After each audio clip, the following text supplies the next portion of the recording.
Hello guys, kain po tayo. Magbigay ka daw ng kalahati sa ano. Ba't hindi tumawag sa akin? Sure. At nagchat sa laundry ano. Laundry ka. Ano sa ano na? Bibigyan ko na mamaya, maghintay siya. Ako pa nag-short mo. Ay, isang tao kahapon doon. Dali na sabihin mo, ito ang tautulan niya kahapon eh. Wala na akong ginalaw na pera doon. Puta ko. Kaya kamusta, pupunta ako mamaya doon.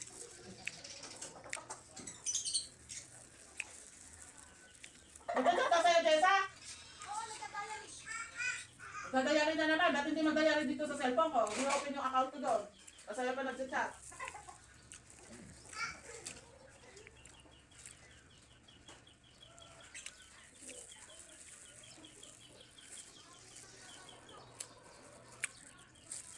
Magkaya niya tumawag sa akin ngayon. Andito ako. Huwag mo ang pansinin yan. Kaya mo siya, huwag mo reply yan.